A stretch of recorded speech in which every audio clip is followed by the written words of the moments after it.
শান্তা, আমি তোমার সাথে সব সম্পর্ক শেষ করতে চাই। আমি জীবনে অনেক বড় হতে চাই, আর আমার বাবা মা আমাকে অনেক বিশ্বাস করে, আর আমি সেই বিশ্বাস কখনোই নষ্ট করতে চাই না। জনি, তুমি কি আমাদের সম্পর্কটা ভেঙে দিতে চাও? আমি কি তোমাকে কখনো বলেছি যে আমার 24 ঘন্টার সময় দাও? 24 ঘন্টার ভিতরে আমার 10টা মিনিট সময় দিলে আমি তাতেই খুশি। দেখো, আমি অনেক চেষ্টা করেছি পড়াশোনার পাশাপাশি তোমার দিকেও খেয়াল দিব, কিন্তু আমি সেটা করতে পারতেছি না। আমি যখনই পড়তে বসি তখনই আমার শুধু তোমার কথা মনে হয়, আর আমি চাই না তোমার কথা মনে করে আমার কেরিয়ার নষ্ট করতে। আমি তোমাকে কখন বললাম যে তুমি সাকসেস হয়েও না? তুমি সাকসেস হলে তো সব থেকে খুশি আমিই হব। আর আমি যেরকম পড়াশোনার পাশাপাশি তোমাকে অ্যাডজাস্ট করছি, তুমিও সেরকম অ্যাডজাস্ট করতে পারো।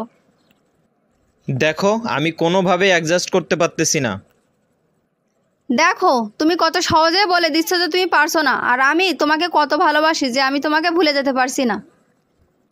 দেখো, ভালোবাসা দিয়ে না কেরিয়ার হয় না, কেরিয়ার করতে গেলে পড়াশুনো করতে হয়। শোনো, এখনই সময় কেরিয়ার গড়ার, বুঝছো? যদি পারো নিজেও সামনের দিকে এগিয়ে যাও আর নিজের একটা সুন্দর কেরিয়ার গড়ো। তোমার এসব কথা শুনে আমার কি মনে হচ্ছে জানো? তুমি আমাকে কখনো ভালোই বাসোনি।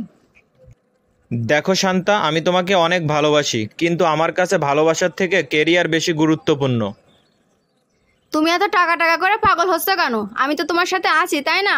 আর আমরা দুজনে মিলে কেরিয়ার গড়বো, করে টাকা ইনকাম করব।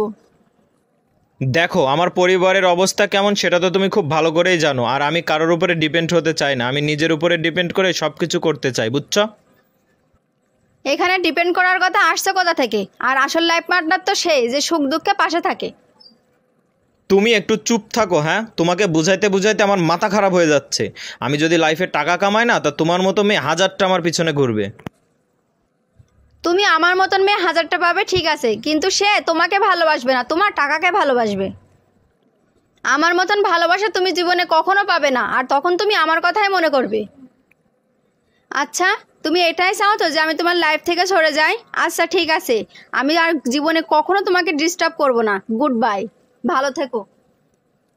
দেখো, লাইফে টাকার প্রয়োজন খুব, কিন্তু তুমি সাকসেস হওয়ার পরে তোমার প্রিয় মানুষগুলো যদি তোমার পাশে না থাকে, তাহলে সেই আনন্দটা তুমি কার সাথে ভাগাভাগি করবে?